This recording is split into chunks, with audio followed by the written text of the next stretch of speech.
Manatili po sa pagkakatuyo ang kapulungan. Tayo po ay mag-umpisa sa panimulang panalangin.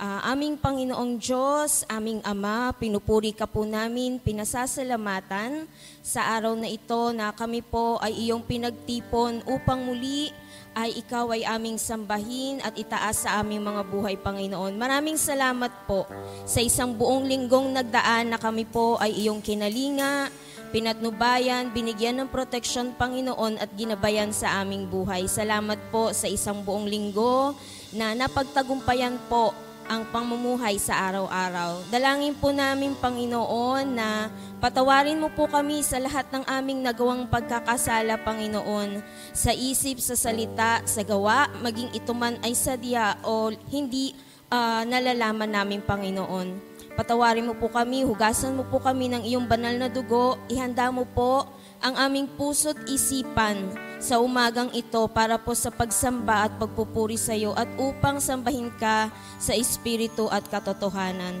Dalangin namin, Panginoon, na ang buong pananambahan, Panginoon, ay maramdaman namin ang iyong presensya na in our knowledge, Panginoon, nakasama ka po namin sa aming pananambahang ito. Dalangin namin na ang lahat po ng may bahagi sa pananambahang ito, Panginoon, ay iyo pong patnubayan, higit lalo, Panginoon, ang maghahatid ng iyong mensahe na gagamitin ngayong umagang ito. Dalangin namin, Panginoon, ang katagumpayan ng buong pananambahang ito, Panginoon, at ikaw po ang maitaas namin, mapapurihan, maitanghal sa aming buhay, at ang lahat ng aral na ibibigay mo sa amin sa araw na ito ay maipamuhay namin sa araw-araw. Ito po ang aming dalangin. In Jesus Christ's name we pray.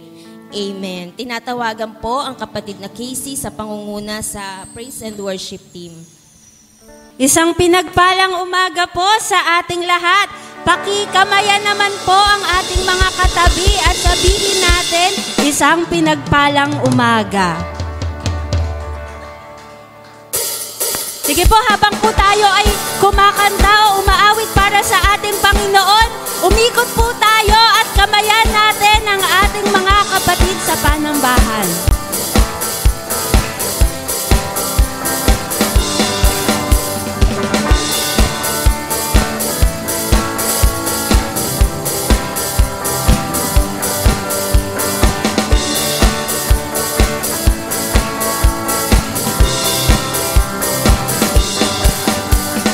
Lord, you are good and your mercy endureth forever.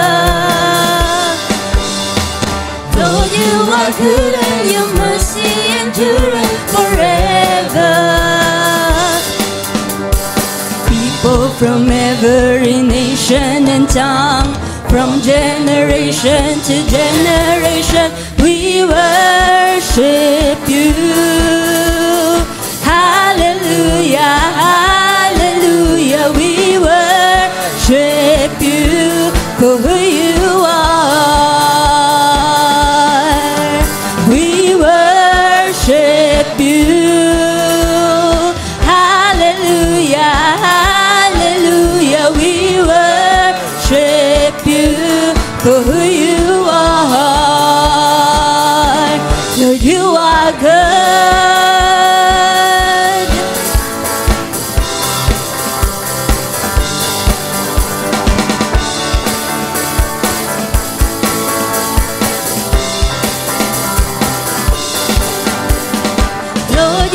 Good and your mercy endureth forever. Lord, you are good and your mercy endureth forever. People from every nation and tongue, from generation to generation, we worship you. Hallelujah, hallelujah, we worship you for who you are. We worship you. Hallelujah, hallelujah, we worship you for who you are. Lord, you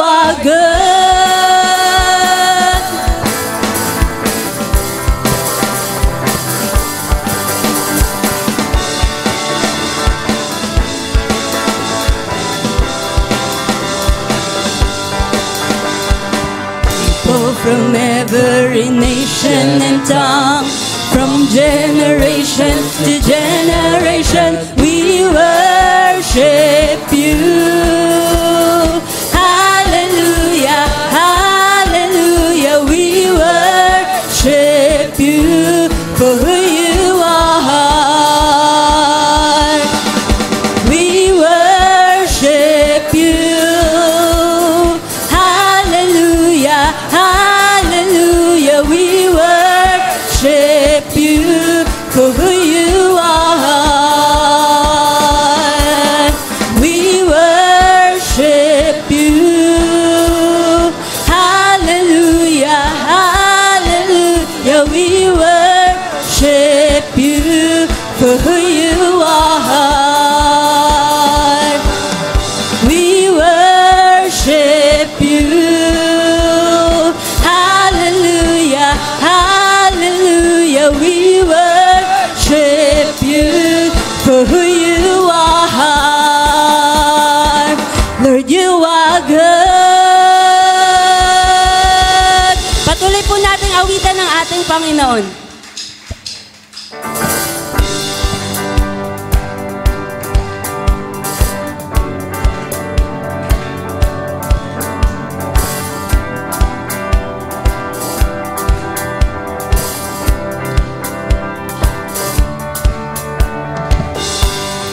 God of ages, bringing glory here.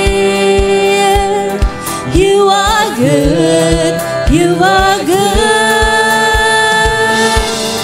Son of righteousness, you are all I see. With all my heart, giver of life, hope for the lost is in you. All of the earth shines with your light, your glory. You are the God who lives. You are the God who heals. You are my hope, my everything.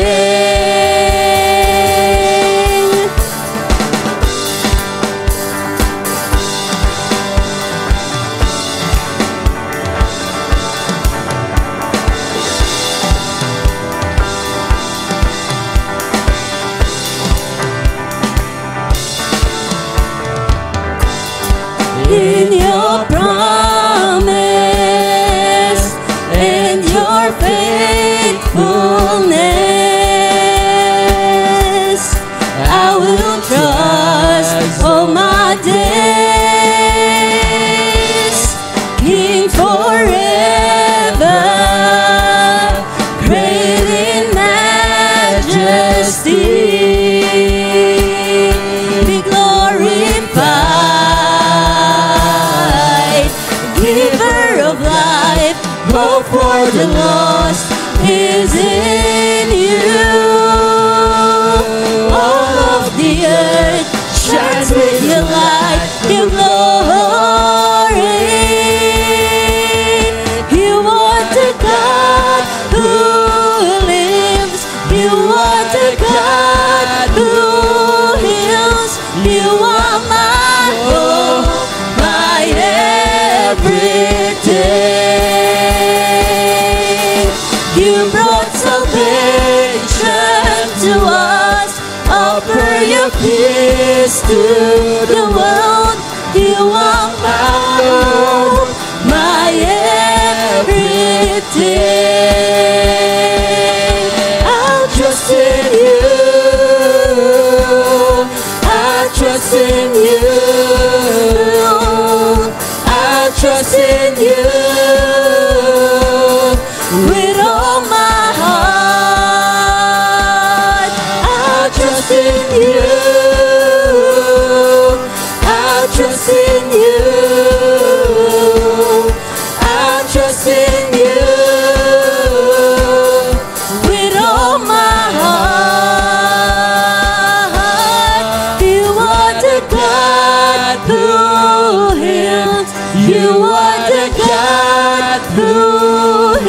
hills. You are my hope, my everything.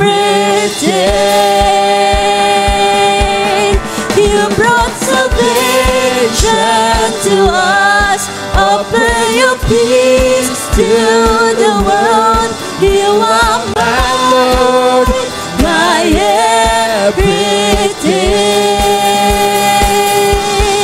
You are the God who lives. You are the God who heals. You are my hope, my everything. You brought salvation to us. Offer your peace to the world. You are my Lord, my everything. I'll trust in you. I'll trust in you. I'll trust in you with all my heart. I'll trust in you. I'll trust in you. I'll trust in you with all my heart.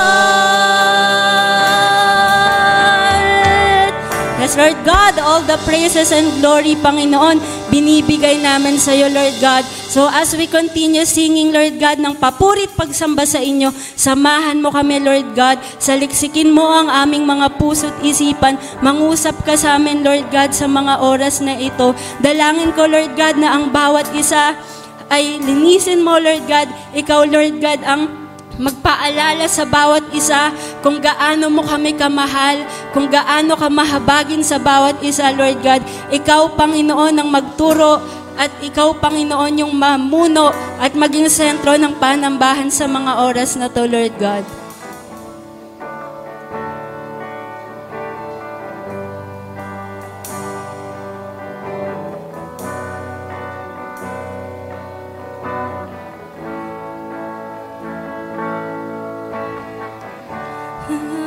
To worship you, my God.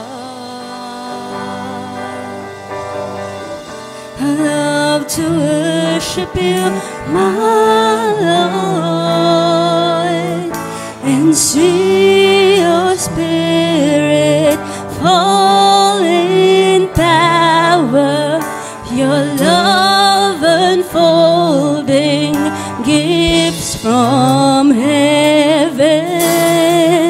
I love to worship you, my God.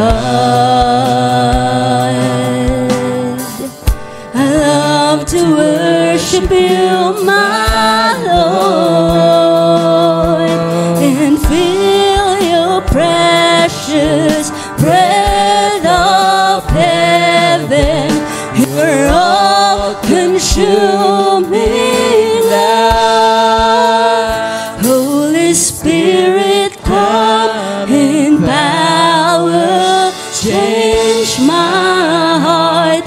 I want to live for you, my God.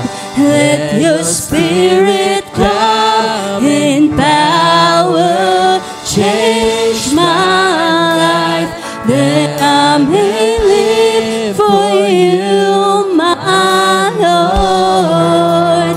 Fall on us, Lord.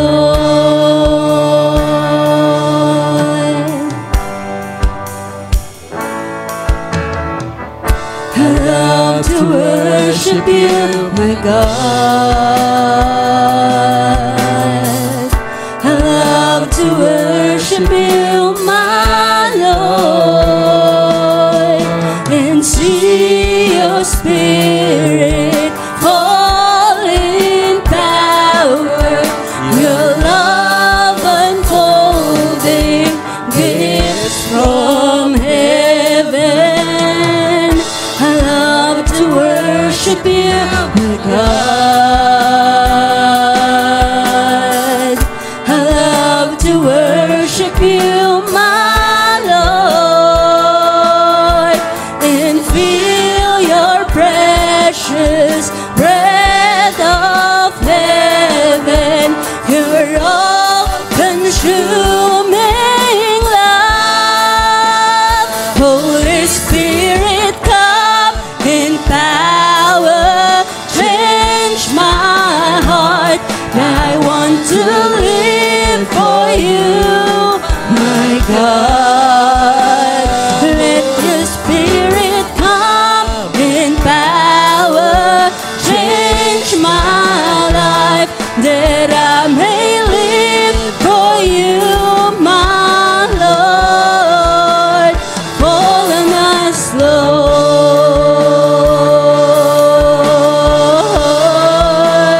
Fall on us, Lord.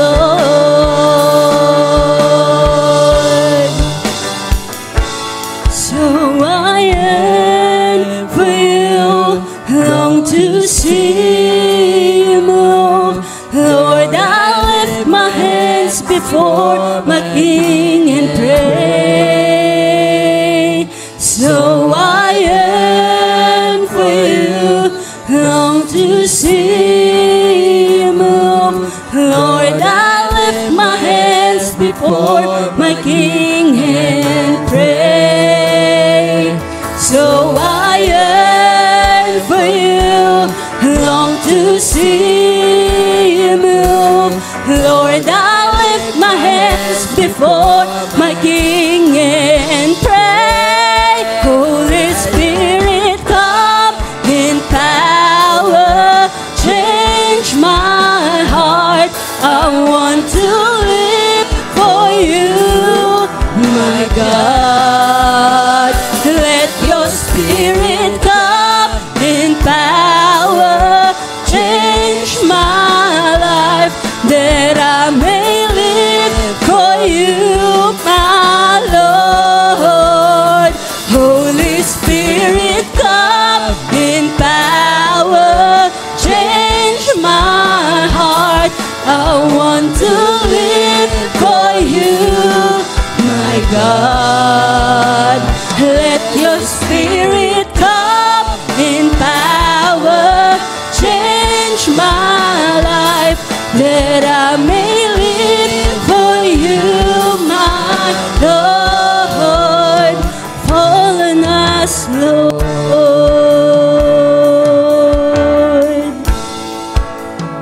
Fall on us, Lord.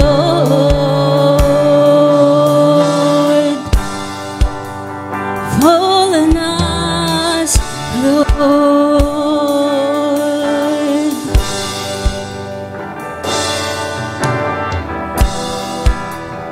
Here I am waiting, abide in me, I pray.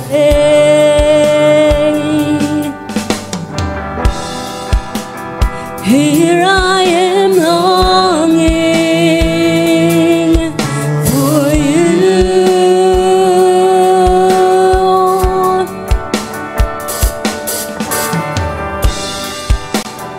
Hide me in your love and brings me to my knees. May I know Jesus more and more.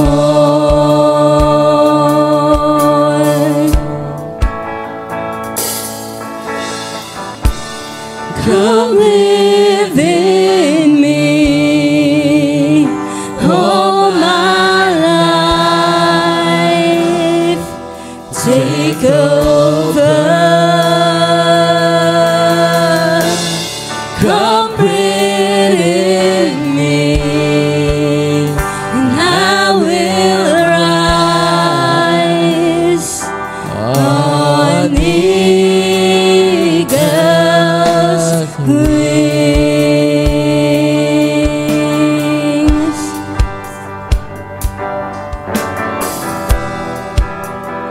Here I am waiting, abide in me, I pray.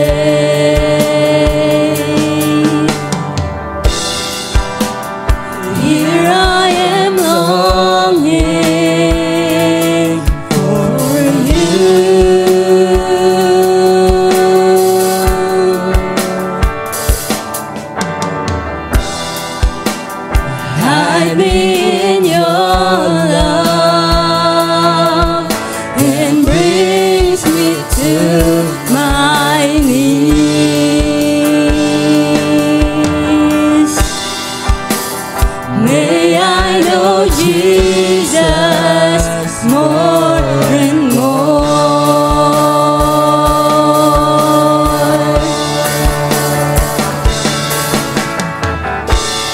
Come live in me all my life. Take over. Come breathe in me, and I will rise on eagle's wings. Come live in me all my life. Take over. Come breathe in me. I will rise on eagle's wings. Yes, Lord God, take our lives. Ikaw, Lord, yung mamuno. Ikaw, Lord, yung manguna sa buhay namin, Lord God. We can't do anything without you, Panginoong Jesus. Kaya tulungan mo kami, Lord God. We are humbling ourselves, Lord God, sa iyong mga paa. Ikaw, Lord God, ang tumulong sa amin. Ikaw, Lord God, ang sumama sa aming mga buhay, Lord God. Come live in me all my life. Take over. Come breathe in me, and I will rise on eagle's wings. And all my rise on eagle's wings. And I will rise on eagle's wings. Yes, Lord God, we give back all the highest glory and praises, Lord God, tanging sa iyo lamang, dahil tunay nga, Panginoong Jesus, ikaw lamang ang karapat-dapat sa aming mga awit. Ikaw lamang ang karapat-dapat, Lord God, sa aming mga palakpak. Purihin ka, Jesus, dakila kang tunay, purihin ka, Yahweh. This all we pray, Lord God, in your mighty name. Amen.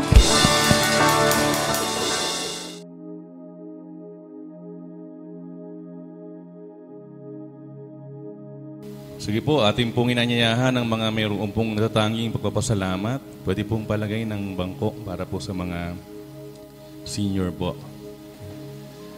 Ating pong purihin ng Diyos sa kanyang kabutihan sa ating lahat, no, sa mga nagdaang mga araw. At salamat sa Panginoon dahil siya po ang nag-iingat at sa atin po ay pumapatnubay. Purihin ka po aming Diyos sa iyong kabutihan, sa iyong katapatan sa buhay ng bawat isa. Kinikilala po namin na ang lahat ng bagay, Panginoon, ay iyong ginagawa na ayon, Panginoon, sa iyong mabuting kalooban sa aming mga buhay. Maraming salamat, Panginoon, sa napakaraming bagay sa loob ng nakalipas na isang linggo na kami ay iyong sinamahan at pinatnubayan, Panginoon, sa lahat ng aming naging mga lakarin, Panginoon. Salamat po sa mga taon ng buhay, kaarawan, anibersaryo na patuloy mo pong ipinagkakaloob sa amin. Salamat po, Panginoon, na nai-enjoy namin yung buhay at patuloy po na nararanasan namin yung pagpapala mo sa buhay namin sa bawat araw. Salamat po, Panginoon, sa mga pag-iingat mo, sa mga paglalakbay, sa mga kapatid namin na nakauwi mula sa ibayong dagat at nakarating, Panginoon, mula po dito sa aming bansa, patungo naman din sa ibayong dagat. Salamat po, Panginoon, sa pang-araw-araw na protection mo sa lahat ng aming mga paglalakbay para po sa mga naghahanap buhay. Salamat din po, Panginoon, sa iyong patuloy na pagsubaybay sa amin, sa lahat ng aming mga gawain. Salamat po, Panginoon, dahil ikaw po yung nag-iingat sa amin. Ikaw yung gumagabay sa amin upang hindi kami mahaligaw, hindi kami mapahamak, Panginoon, sa bawat araw. Salamat po, dakilang Ama, sa iyong probisyon sa mga pangangailangan. Salamat dahil dumirinig ka po sa mga panalangin. Ibinibigay mo yung mga bagay na kailangan namin higit pa doon sa aming inaakala. Salamat po, Panginoon, dahil ikaw rin ang aming kalakasan. Ikaw ang Diyos na nagpapagaling. Salamat sa kagalingan para po sa aming mga kapatid na nakaranas po ng sakit, ng karamdaman na iyo pong pinagaling, Panginoon, at iyong inipo. Salamat sa iyong kapangyarihan, sa iyong patuloy na pagpapagaling, Panginoon, na ibinibigay sa bawat isa na nakakaranas ng iba't ibang karamdaman. Salamat din po, Panginoon, sa mga katugunan sa panalangin. Salamat dahil dumirinig ka po sa prayer ng iyong mga anak. Salamat sa karunungan, sa mga pag-aaral. Salamat dahil sa aming pong mga pag-aaral. Ikaw po ang laging nag-iingat at nagbibigay sa amin ng sapat na karunungan upang mapagtagumpayan namin, Panginoon, ang mga bagay na aming ginagawa sa aming pong paaralan. Salamat din po maging sa mga pagsubok ng buhay. Tunay po, O Diyos, na sa mga panahong ito na kami ay sinusubok, lalo naming nakikita ang iyong kabutihan sa buhay namin. Lalo naming nakikita at nahahayag sa amin ang iyong kabutihan, ang iyong pangangalaga at pag-iingat sa aming lahat. Sa umaga pong ito, Panginoon, narito ang iyong mga anak na nagpapasalamat. Mangyari naman sa pamamagitan po ng pagpapatong ng kamay ng iyong lingkod, iyong igawas sa bawat isa sa kanila ang iyong pong basbas at pagpapala.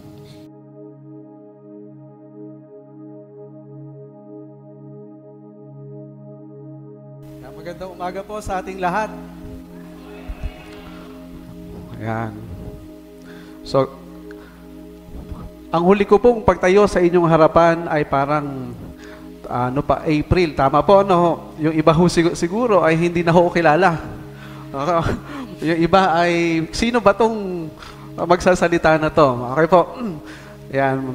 Binabati ko rin po ang ating pong mga kapatid na nasa online. Yung pong mga nanonood, ngayon pong umaga ay sama-sama po tayong sumamba, makinig, matuto sa salita ng Panginoon. So sa buong August, ang ating pong topic ay ang buong taon pala, walk in steadfast love. Okay po. So pero ngayon pong August, meron po tayong mga series from binigay po sa atin ng ating pong pamunuan. Una po, noong first Sunday ay tinalakay po sa atin ang putting off the old man. Tanggalin ang mga dati nating pagkatao. Hindi po tanggalin ang mga matatanda, kundi tanggalin ang dating pagkatao. Putting off the old man. Ano pa yung dati nating pagkatao? So kung tayo po ay chismosa noon, ngayon hindi na tayo chismosa ngayon dahil binago na tayo ni Kristo. Kung dati po ay madami tayong bisyo, dati yon, hindi na ngayon. Amen po ba? Kung dati po ay ganito tayo noon, ngayon hindi na. So last week, tinalakay naman po, putting on the new man. Okay po, yung bagong pagkatao. Ngayon po, tatalakayin naman ho natin ang walking in the Spirit. Tingnan nyo nga po ang inyo po mga katabi. Yan po ba ay espiritu na lang? O totoong tao yan? Okay po. So, ako po'y naniniwala na ang lahat ng anak ng Diyos ay may espiritu ng Diyos. Amen po ba?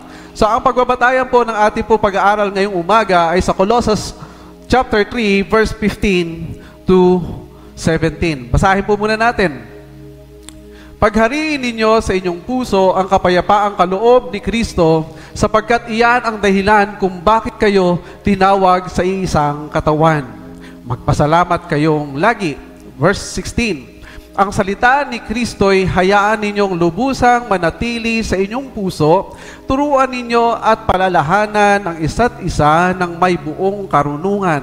Buong puso kayong umawit ng mga salmo, mga himno at mga awiting espiritual ng may pasasalamat sa Diyos. 17. At anuman ang inyong gagawin o sasabihin, gawin ninyong lahat sa pangalan ng Panginoong Hesus at sa pamamagitan niya ay magpasalamat kayo sa Ama, Diyos Ama. Tayo po muna ay manalangin. Amang Diyos na makapangyarihan sa lahat, sa umaga pong ito, amin po Panginoong pinasasalamatan kayo sapagkat sa buong linggo Panginoon amin pong pinagdaanan. Alam ko po, Panginoon, na iba-iba ang mga naranasan po namin. Yung iba po ay nakaranas ng mga pagpapala. Yung iba po ay nakaranas ng mga pagpapalo.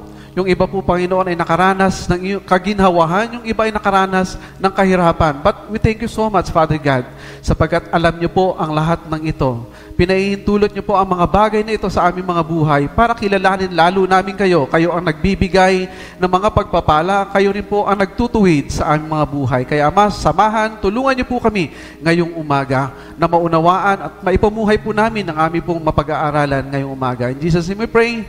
Amen. So ano nga ho ba ang ibig sabihin ng, or what does it mean to walk in the Spirit? Kapag ho sinabi nating Spirit, hindi po ito yung sinasaniban, tapos kung ano-ano yung ginagawa, ano po, at parang naglalakad siya na para siyang wala sa sarili. Sinasaniban po ang tawag doon. Pero itong ating pinag-uusapan po, I walk in the Spirit. Sabi, a walk in the Bible is often a metaphor for practical daily living. Ito yung pang-araw-araw na buhay ng mga Kristiyano na siya ay lumalakad sa katwiran at layunin ni Kristo sa kanyang buhay. Ano pa po? The Christian life is a journey and we are to walk it. We are to make consistent forward progress. Wala hong backward. Wala hong Kristiyanong pabalik ang lakad. No turning back. No turning back. Nung tayo po ay makakilala sa Panginoon, wala nang pabalik na lakad, kundi ang totoong Kristiyano ay pausad, palapit kay Kristo. So the biblical norm for the believers is that they walk in the Spirit. So ang totoong normal, ang totoong standard ng mga totoong believers o mga Kristiyano ay lumalakad sa Espiritu ng Diyos. Sabi nga po ng Galatia chapter 5 verse 25, kung binigyan tayo ng buhay ng Espiritu, sabi po ni Apostol Pablo, mamuhay rin tayo ayon sa Espiritu. Sa Romans chapter 8 verse 14, ang lahat ng pinapatnubayan ng Espiritu ng Diyos, ano po? Ay namumuhay o anak ng Diyos. Mga kapatid, ang totoong Kristiyano ay mayroon poong tatak ng banal na Espiritu. Ang ibig sabihin po ng paglakad o lakad sa Espiritu ng Panginoon ay isumuko tayo sa kanyang kontrol. Ipinaubaya natin ang pagkontrol ng Panginoon, ng Diyos sa atin at sinusunod natin ang kanyang pamumuno at pinahintulutan natin siya na gamitin ang kanyang kapangyarihan sa atin. Ang lumalakad sa Espiritu ay kabaliktaran po ng paglaban o di pagpapasakop sa Kanya. Mga kapatid, madali pong intindihin yung pagsunod sa ating kaisipan. Minsan, hindi lang ho nating nagagawa. Parang katulad lang ho ng mga anak. Sabi ng magulang, o anak, huwag mo munang gawin yan. Curious si anak. Ano pong ginagawa? Yun muna ang ginagawa, yung pinagbabawal. Tama po ba? Ganyan po ang mga Kristiyano. Yan din po ang nangyari kay Eva at kay Adan. Ipinagbawal ng Diyos, hawakan man lamang yung bunga, pero sila ay, kung ano yung pinagbabawal, yun ang kanyang ginawa at kinain. So, ayon po sa Galatians chapter 3, verse 27, si Kristo mismo ang inyong sinuot na parang damit nang kayo'y nabautismuhan sa inyong pakikipag-isa sa Kanya. Mga kapatid, nung tayo nakipag-isa sa Panginoon, ang sabi ng Biblia ay para tayong isinuutan. Sinuutan tayo ni Kristo ng Kanyang kabanalan, ng Kanyang Espiritu. Sabi pa po ng Efeso chapter 4 verse 30, at huwag ninyong saktan ang kalooban ng Espiritu Santo, sapagkat siya ang tatak ng Diyos sa inyo, ang katibayan na kayo'y tutubusin pagdating ng takdang panahon. Mga kapatid, napakalinaw, sabi ng Biblia, may tatak ng banal na Espiritu ang anak ng Diyos. Amen po ba? O, tingnan niyo po ang bawat isa. Ano ang tatak niyan? Tingnan niyo, tatak, ano ba? Tatakbuhin. O tatakas. Okay po, mga kapatid, tayo pong lahat na kumilala kay Kristo, nakipag-isa kay Kristo, parang katulad ng isang documents from the government, nilalagyan ng tatak, seal, stelyo. Sino po rito ang mayroon na pong diploma? Pag tinignan niyo yung diploma, mayroon pong selyo yon, katibayan na totoo. Tama po ba? Yung mga may hawak po ng titulo ng lupa, hindi po yan totoo kapag walang selyo. Tama po. Mga kapatid, ganito rin po ang mga Kristiyano. Ang totoong Kristiyano, mayroong tatak ng banal na Espiritu, sealed ng banal na Espiritu. Kalinsabay po nun, yung tatak ng banal na Espiritu ay sinasabi ni Apostol Pablo sa Galatians chapter 5 verse 22 to 23 ay may bunga, namubunga yung banal na Espiritu sa ating buhay. Apo, pag-ibig, kahinahunan, self-control, ilan lang po yan sa bunga ng banal na Espiritu. Kailan po natin napapractice ang self-control? Kapag malikot ang anak mo, paniyak, mapapractice mo ang self-control mo. Pag tatakbo-takbo dyan, noong pong ang mga anak namin ay maliliit pa, practice na practice talaga namin yung self-control. O, siyempre, kausap muna. Pero pag matindi na yung ginagawa, ay talagang bibigyan mo na ng ultimatum. Mapapractice mo rin po ang self-control mo kung ikaw ay may kapitbahay na hindi kaaya-aya ang ugali. Tama po ba? At mas mahirap sa loob mismo ng tahanan, yung sa bahay mo, ang hirap. Kapag mayroon kang kasama sa tahanan, talagang pag ikaw ay mahina ang self-control, kung wala kang banal na Espiritu, paniyak, away kayo palagi. Pero ang anak ng Diyos, may self-control. Amen po. So mga kapatid, so sabi po ng John chapter 14 verse 20, sa araw na iyon ay malalaman ninyong ako'y nasa Ama at kayo'y na may nasa akin at ako'y nasa inyo. Mga kapatid, ito na po yung sa panahon natin ngayon na ang pangako ng Diyos, sabi ng Panginoong Jesus, ito na yung panahon na sinasabi ng Panginoong Jesus na ang Panginoon ay nasa Ama at siya ay nasa Ama at sila ay nasa atin.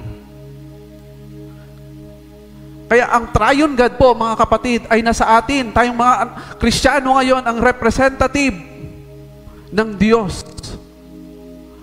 Bukod pa ho doon, binigyan tayo, nilagyan niya tayo ng tatak. Ito ang aking mga anak. Ibang-iba sa mga hindi Kristiyano. Ibang-iba sa mga hindi mananampalataya. Ito ang aking mga anak.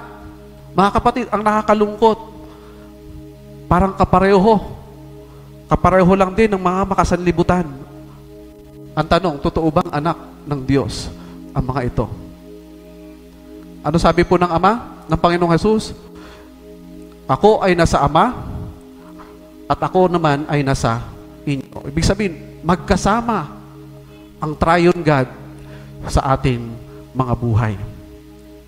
Tinatakan niya ng kanyang banal na Espiritu. Kaya mga kapatid, tayo po ay inaasahan ng Panginoon na lumakad ayon sa kanyang mga layunin. Kaya ano po ang dapat natin gawin upang tayo'y makalakad ayon sa Espiritu? Kaya babalikan po natin yung ating teksto na Colossus chapter 3 verse 15 hanggang 17. Una po makikita po natin doon, number 1, dapat ho ang gawin natin, sabi ay, paghariin natin ang kapayapaan ni Kristo sa ating buhay. Para lagi tayo makalakad sa kalooban ng Panginoon, sa Espiritu ng Panginoon, sabi ng verse 15, paghariin ninyo sa inyong puso ang kapayapaang kaloob ni Kristo. Kailan po ito pinangako ng Panginoon, yung kapayapaang ito? No po siya ay kasama niya ang kanyang mga alagad, sabi ng Panginoong Jesus sa kanyang mga alagad, kapayapaan ang iniiwan ko sa inyo, ang aking kapayapaan ang ibinibigay ko sa inyo, hindi ito katulad ng kapayapaang ibinibigay ng mundo. Huwag mabagabag ang inyong kalooban at huwag kayong matakot. Mga kapatid, noong mga panahon po ito, yung konteksto ng chapter 14 ng John, ito ay malapit na po siyang hulihin at patayin. Pero ang sabi ng Panginoon sa kanyang mga alagad, iiwanan ko sa inyo ang kapayapaan. Kapayapaang hindi kayang tumbasan ng sinuman. Kapayapaan na kahit na kayo ay nakakaranas ng kaguluhan, ng kapighatian, nananatili yung kapayapaan kasi ang Diyos ang nagbigay sa atin. Sabi pa po ng John 15, ngunit pagdating ng patnubay na susuguin ko mula sa Ama, ang Espiritu ng katotohanan na nagmula sa Ama, siya ay magpapatotoo tungkol sa atin. Kailan po ito nangyari? Ang tinutukoy po rito na patnubay ay walang iba kundi ang Espiritu ng Diyos. So, pag binasa po natin from chapter 14 to 15, laging binabanggit ng Panginoong Jesus yung Espiritu ng Diyos. Piniprepare niya ang kanyang mga alagad na makakasama nila at mananatili na sa kanila ang patnubay, walang iba kundi ang Espiritu ng Diyos. Kaya po tayo naniniwala sa panahon po natin ngayon, ang Espiritu ng Diyos ang siyang kumikilos sa ating mga buhay. Kaya, kailan po nangyari po yun? Sa Acts chapter 2, verse 1 to 4. Yung pangako ng Panginoong Jesus sa chapter 14, chapter 15, nangyari po yan pagkatapos siyang mamatay. Nangyari po yan doon sa Acts. Nagkakatipon po ang 120 na mga alagad doon po sa upper room, doon sa Jerusalem, sa Acts chapter 2, verse 1 to 4. Ano po nangyari? Yung pangako ng Panginoon na Espiritu niya ay sumakanila. Hindi po sumanib, kundi ginawang tatak ng Diyos sa bawat mananampalataya ni Kristo. Lilinawin po natin, ang lahat po ng nandoon ay mga alagad ni Kristo. Binilang po, nakalagay ang bilang, 120. Siguro parang ganito ho kadami ho sa atin o mas madami tayo. Sila po'y naghihintay at nangyari po yan. Nagkakatipon silang lahat sa isang lugar nang sumapit ang araw ng Pentecostes. Yung pagbaba po ng Banal Espiritu sa bawat mananampalataya ng mga panahon yun ay tinawag ng Biblia na Pentecostes.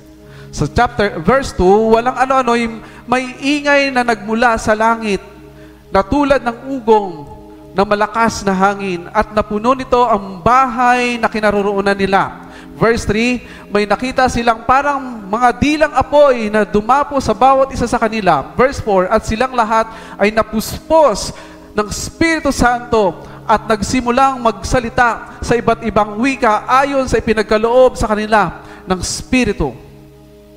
Yung word po dito na puspos ay controlled. Hindi po yan yung pagsanib. Hindi po katulad ng mga napapanood ho natin minsan, yun, di ba? Yung parang nangingisay-ngisay ho ng ganon.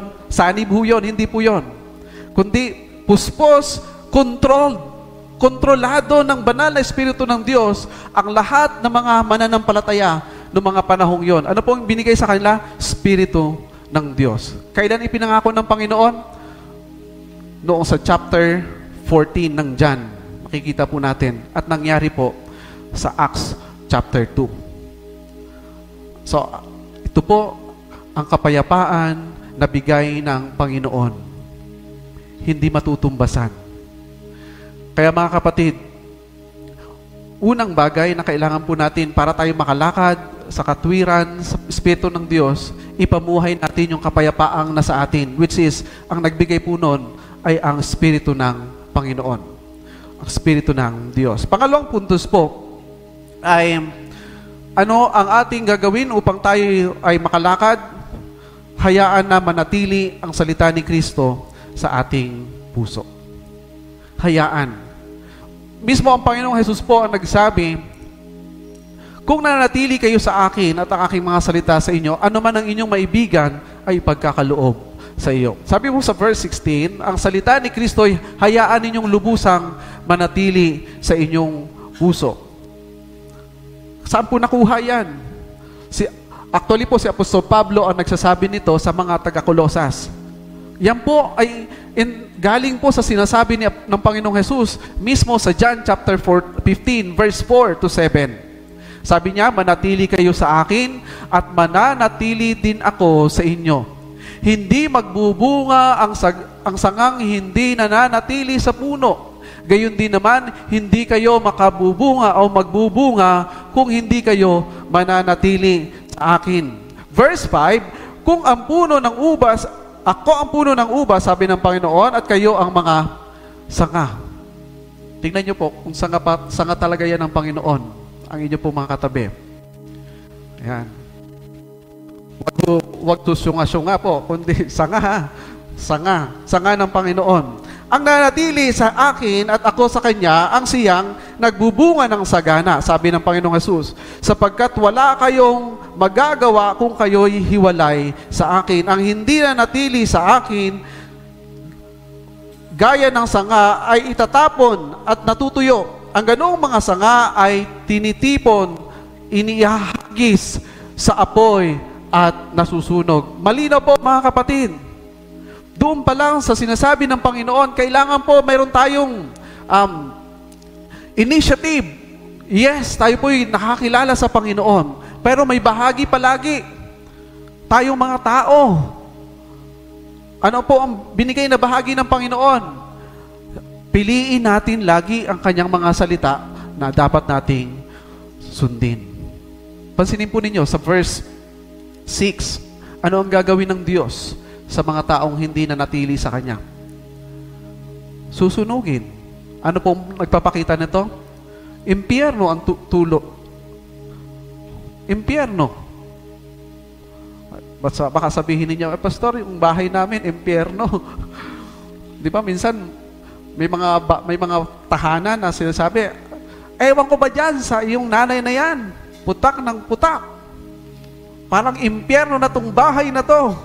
Kaya, sabi ng anak, ayaw ko na. Ganito pala ang impyerno. Maingay. Laging nag-aaway. So, mga kapatid, tinitiyak ng Panginoong Hesus ang lahat ng hindi nananatili sa Panginoon ay hindi Kanya.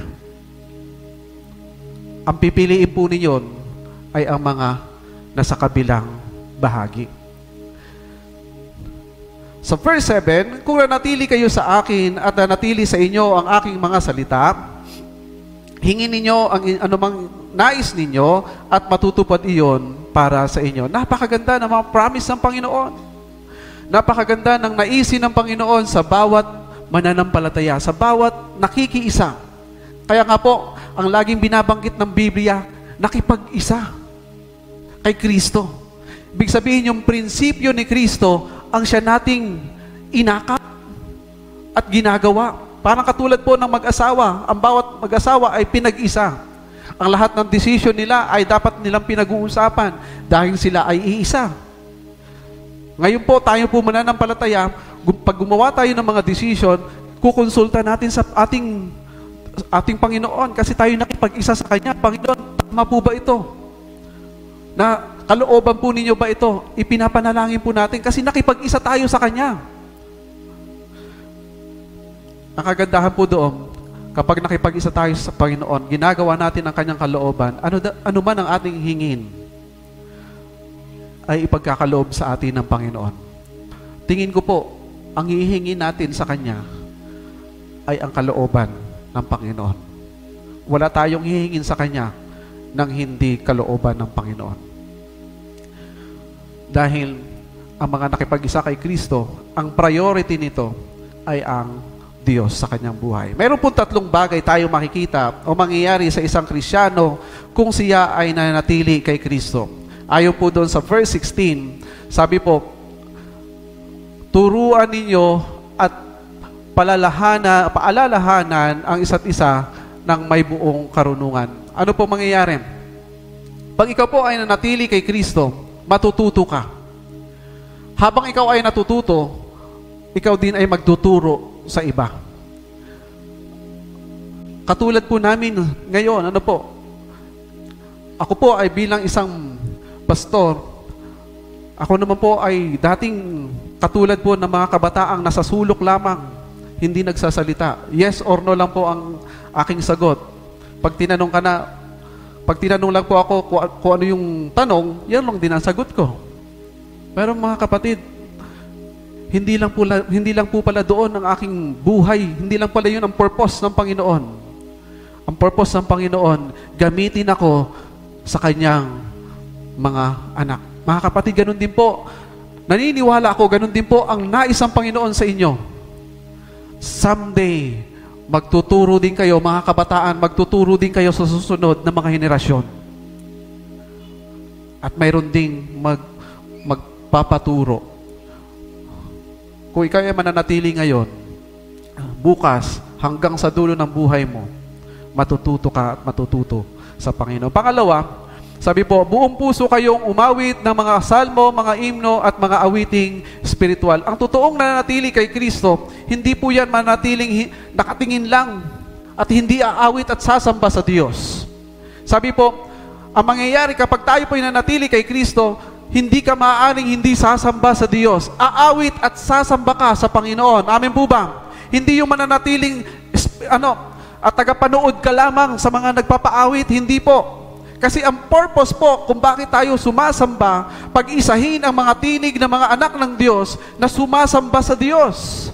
Hindi po, walang anak ng Diyos na pagdating sa langit, manonood lang. Hindi po. Kaya dito pa lang sa lupa, ini-exercise na po natin na nakikiisa tayo as a body of Christ sa pagsamba, sa pag-awit sa Panginoon. Kaya ang totoong anak ng Diyos, ang totoong nananatili kay Kristo, sasamba, aawit yan sa Panginoon. Nakakatuwa nga po, marami po meron po ako naatinan na isang church. Ang mga tao nakaganon lang. Sabi ko, ano kaya ito? Anak kaya ito ng Diyos? Ba't hindi siya nakikiisa sa body of Christ? We are the body, katawan ni Kristo. Ang corporate worship, corporate singing, ay pinag-iisa natin ang ating tinig na sumasamba sa Diyos. Hindi po ang sumasamba lang ay yung mga umaawit dito sa unahan. Hindi po. Ang purpose ng mga umaawit sa unahan, i-lead tayong lahat, pag-isahin tayong lahat na sumasamba sa Panginoon. Kaya kung nananatili ang isang tao kay Kristo, aawit at sasamba po siya ng mga salmo, himno at mga awiting espiritual. Pag sinabi pong salmo sa Biblia, ito po yung binabasa natin from Psalms chapter 1 hanggang chapter 150. Yung hymns naman po na sinasabi po ni Apostol Pablo, ito po yung mga fragments from the Bible. Minsan kinukuha rin sa Psalms, kinukuha rin po sa iba't ibang books na nagtuturo ng doktrina about sa Diyos. That is Psalms. Hymns. So kaya po tayo ngayon, yung hymns na ginagamit po natin ngayon, hindi po yan yung tinutukoy noon na hymns ni Apostol Pablo. Pero ang tinutukoy na hymns ay yung mga tumutukoy, nagtuturo ng mga doktrina tungkol sa ating pananampalataya, patungkol sa Diyos. Kaya maganda yung mga kanta natin noong una. Alive, alive, alive. Ano yan? Jesus is alive, alive forevermore. Di ba ho? Sino nakakaalala nyo?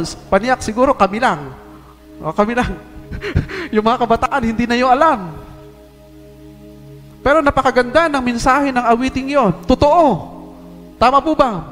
Jesus is alive forevermore.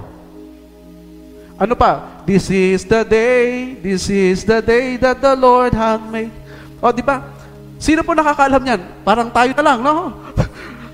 Nagkakaalaman na ng edad. Pero ang doktrina pong tinutukoy niyan, tama, ang Diyos ang gumawa ng araw na ito. Maigling mga courses, pero nagpapatotoo, natotoo ang ating pinaniniwalaan. So yung mga kanta pong yan po yung ating mga kanta noong araw, noong 70s, 80s. Ayan po, pag nagpe-fellowship, ayan po yung mga kanta natin. Bakit po? Yan po ay nakasalig sa salita ng Diyos. So ito naman pong spiritual song o awiting spiritual, ito po yung personal experience ng bawat isang mananampalataya at nilagay niya ng sulat. Isinulat niya ito at kanyang inaawit. At habang kanyang inaawit, natututo ang bawat nakikinig sa kanya.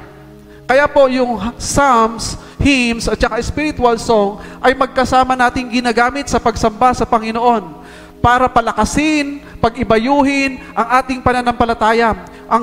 Ang pagsamba po, ang pag-awit sa Panginoon na hindi pagpasikatan, pagalingan, kundi pag-isahin ang bawat mananampalataya every time na aawit sasamba sa Panginoon. Every time. Dapat po nakikiisa ang bawat isa. Sapagkat ito po ang layunin ng Panginoon, pag-isahin ang kanyang mga anak na sumasamba sa Diyos. Amen po ba? Kaya, next time po, tingnan niyo yung inyong katabi. Nakikiisa ba to sa pagsamba sa Panginoon? Kaya every time po na may awitan para sa Panginoon, makiisa ka bilang isang anak, katawan ni Kristo. Sapagkat ito ang layunin ni Kristo. Ano naman ang yung tono? Walang problema doon. Hindi pagalingan sa tono. Alam niyo po mga kapatid, kapag pinag-aralan po natin ang Biblia, bawat nilikha ng Diyos, even sa dagat, may musikang iniligay ang Diyos sa mga nilikha niya sa dagat. Sinabi ho sa Revelation, maging ang hangin, ang mga puno, ang mga ibon, nagsisiawitan para sa Panginoon. Nagkakaisa yung kanyang nilikha para sa pagsamba sa Diyos. Now, tayo pong mga tao, may binigay sa atin ng musika. Ito po yung pagyamanin natin at gamitin natin pagdating ng panahon sa langit. Tayo po mga Pilipino, nilikha ng Diyos na Pilipino. We are the representative of Filipino Christian pagdating sa langit. Kaya wag natin ikahiya na tayo po ay Pilipino. Kumakanta tayo ng Tagalog o anumang wika natin. Kasi tayong mga representative na tinubos ni Kristo sa bawat wika. Dahil pagdating sa langit, iba-ibang wika, pero nagkakaisa sa pagsamba sa Panginoon. Amen po ba? So, ang totoong anak ng Diyos, aawit at sasamba siya sa Panginoon. Sa pahong bagay ay magpapasalamat sa Panginoon. Kapag siya'y nakikita niyang nanatili, ang isang taong nanatili kay Kristo, hindi niya mapipigilang hindi magpasalamat sa Diyos. Magpapasalamat siya sa Panginoon. So every time na pagising niya sa umaga, magpapasalamat na yan sa Diyos. Pansinin po ninyo, ang lumalayo sa salita ng Diyos, mareklamo. Reklamador po yan. Bakit po? Hindi niya na tinitingnan ang kabutihan ng Panginoon. Lagi niya na lang tinitignan ang mga negatibong bagay. Pero pag tayo po yung mga anak ng Diyos, ang tinitingnan natin lagi yung positibong bagay na pwedeng gawin ng Diyos sa atin. Even yung circumstances natin, sabi ng James chapter 1, verse 2 to 4, ito'y ginagamit ng Diyos para palakasin tayo. Kaya ang anak ng Diyos, ang nananatili sa Panginoon, ay nagpapasalamat. Panghuli pong puntos, ano ang ating gagawin upang tayo ay makalakad ayon sa Espiritu? Yan. Gawin ang lahat ng bagay sa ikaluluwalhati ni Kristo. Sa verse 17, basahin nga po natin ang sabay-sabay. At anuman ang inyong gagawin o sasabihin, gawin ninyong lahat sa pangalan ng Panginoong Jesus. Lilinawin po natin. Gawin po natin ang lahat ng bagay. Pastor, yung pangit ba na bagay, pag sinabi kong gagawin ko ito para sa Panginoon, ay nakakaluwalhati sa Kanya? Of course, hindi. Sapagkat ang anak ng Diyos ay tinubos niya para gawin ang mabubuting bagay. Tingnan po natin. Sabi ng 1 Corinthians chapter 10, verse 10:31, kaya nga kung kayo'y kumakain o umiinom o anuman ang inyong ginagawa, gawin ninyo ang lahat sa ikararangal ng Diyos. Ulitin ko po ang konteksto po nito sa chapter 10 ay sinasagot ni Apostol Pablo ang mga taga-Korinto na mga nagtatanong, ang pagkain ba ng mga inaatang sa Diyos-Diyosan, inaatang na pagkain sa mga namatay na, pag kinain ay makapagbibigay ng luwalhati sa Panginoon. Pag binalikan po natin ang Old Testament, may kautusan ang Biblia na pinagbabawal ng Diyos na kainin. Kaya ang sagot ni Apostol Pablo, now, kung yan ay nakakalugod, kung sa pagkain at pag-inom na iyong ginagawa ay nakalulugod sa Panginoon, gawin mo. Si Daniel po, nung siya po, yung story ng Daniel, sa chapter 1, mababasa po natin doon, sabi ni Daniel, ayaw kong dungisan ang aking sarili sa pagkain ng pagkain nagmula sa hari. Bakit po? Kasi yung pagkain binibigay sa kanila ng hari galing kay King Nabucodonosor ng mga panahong yon ay inialay sa mga Diyos ng hari. Kaya sabi ni Daniel, hindi ako kakain. Hindi kami kakain. Gulay lang ang aming kakainin. So, in konteksto po dito sa 1 Corinthians chapter 10, verse 31, pag kumakain po tayo ng mga pagkaing inialay, uso ho pa rin ho ba sa inyo yon?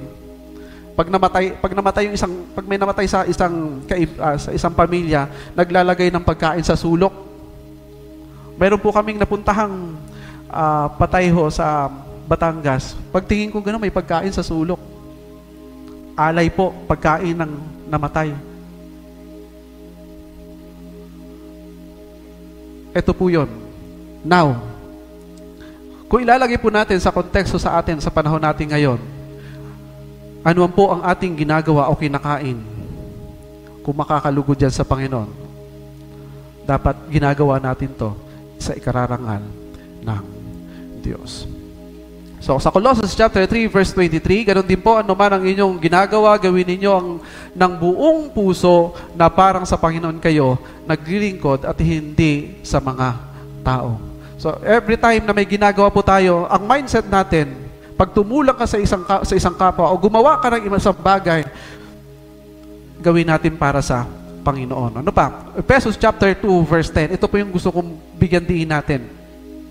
Kung ano tayo ngayon ay gawa ng Diyos, ibig sabihin, tayo iniligtas na, tayo mga Kristiyano na, at sa pakikipag-isa natin kay Kristo Jesus, ay nilikha niya tayo para sa mabubuting gawa. Na inihanda niya nung una pa man upang gawin natin. Mga kapatid, saan daw po tayo ano po yung ginagawa ng Diyos sa atin? Noong tayo iputubusin ni Kristo, inihanda na tayong gumawa ng mabubuting bagay. Yung mga bagay na nakalulugod sa Diyos.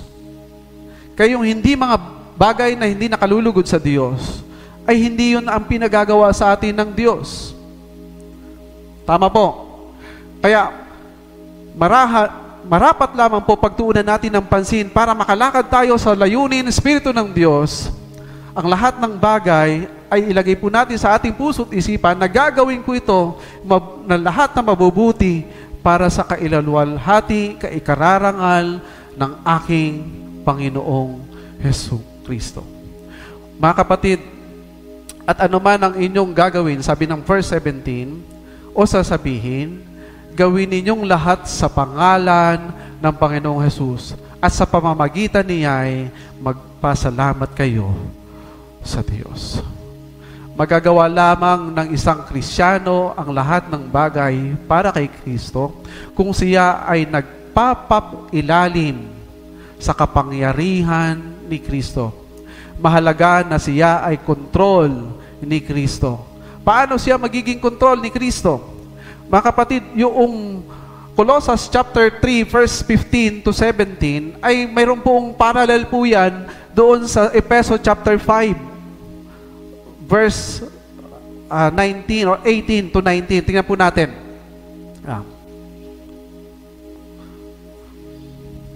balik. Ayan. So pag-usapan po muna natin yon sa Efeso.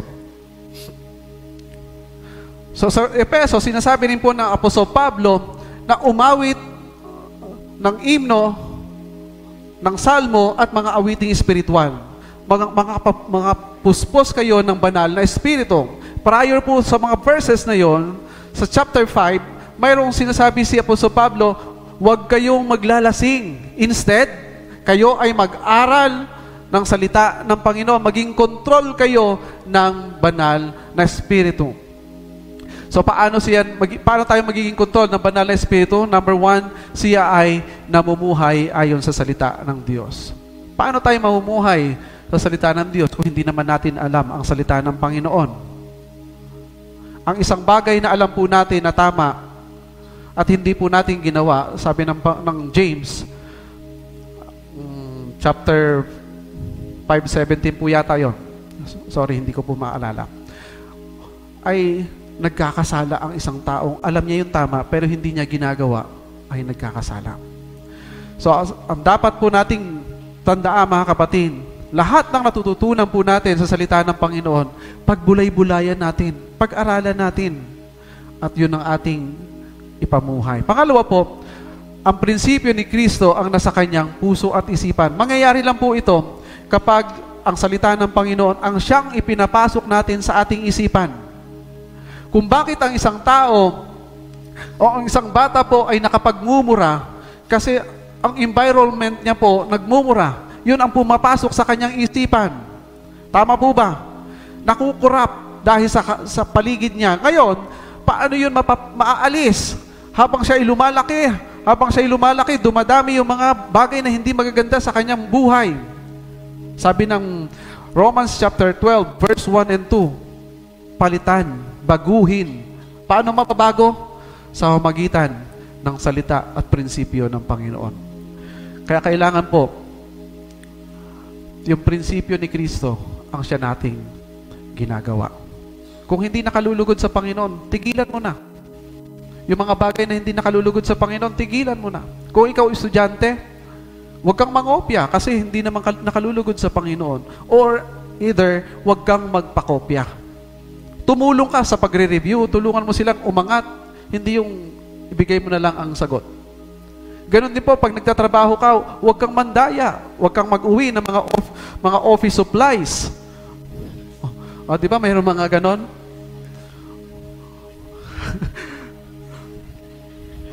Inuuwi. Work from home na ngayon. Okay, number 3.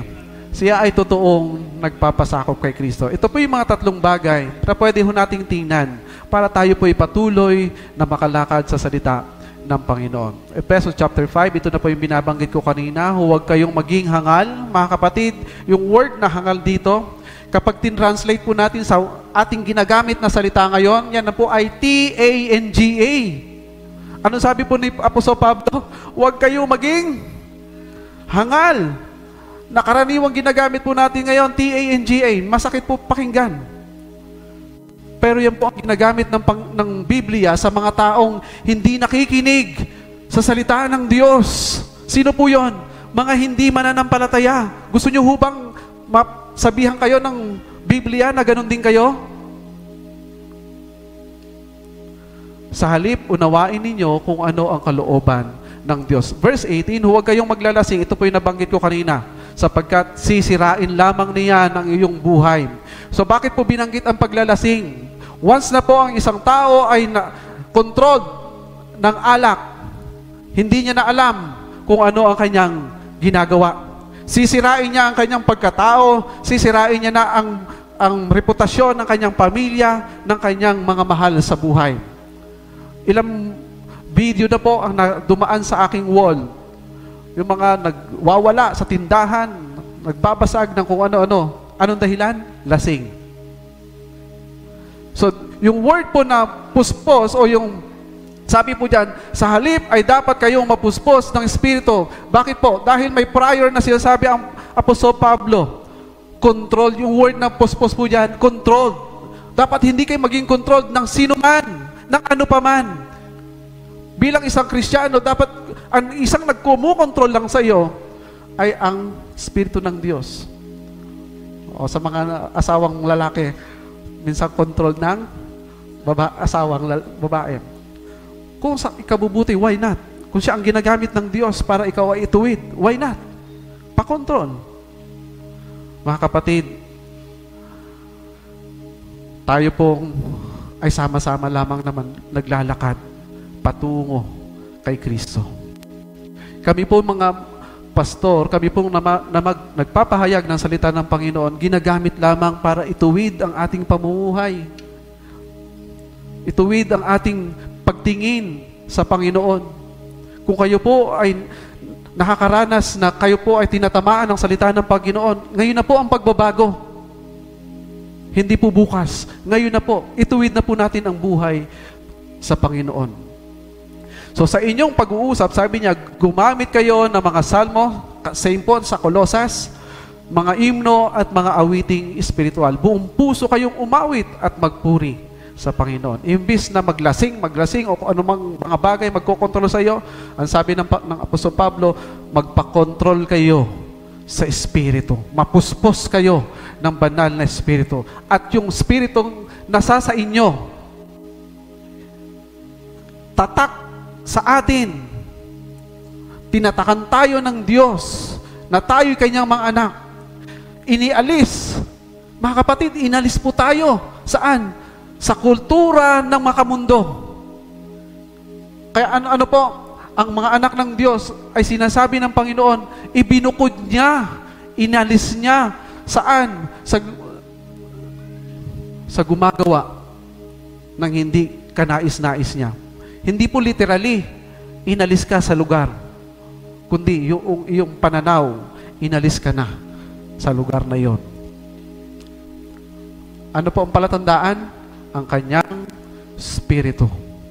At ang kanyang Espiritu ay namumunga, nagpapatuloy kay Kristo. Ano po ang ating gagawin upang makalakad sa Espiritu ng Diyos? Una, paghariin natin ang kapayapaan ni Kristo sa ating buhay. Pangalawa po, hayaan na manatili ang salita ng Diyos, ang salita ni Kristo sa ating mga puso, at gawin ang lahat ng mga bagay sa ikaluwalhati ni Kristo. Nabubulol na po ako.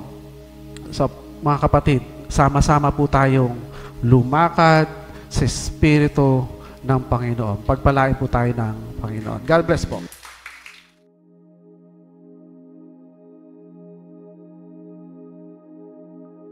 Tayo po'y tumayo at tayo po ay magbukas sa panalangin.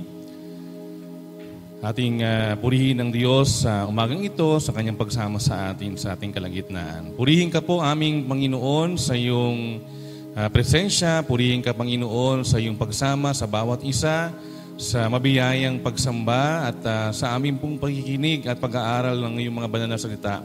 Tunay nga po Panginoon na aming mga buhay ay iyong masumpungan na lumalakad ayon po sa Espiritu, ayon po sa iyong kalooban.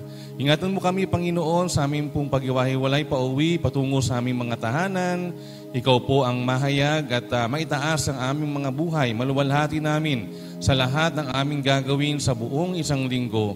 Sa iyo namin pinapagkatiwala ang lahat ng ito. Dakilang Ama, naniniwala po kami na kung iyong kami iningatan sa nagdaang linggo, Panginoon, yun din po ang patuloy mong gagawin sa aming pong mga buhay sa isang linggong darating sa amin, Panginoon. Salamat po sa iyo po ang lahat ng papuri at pasalamat sa tanging pangalan po ng aming Panginoong Yesus. Amen.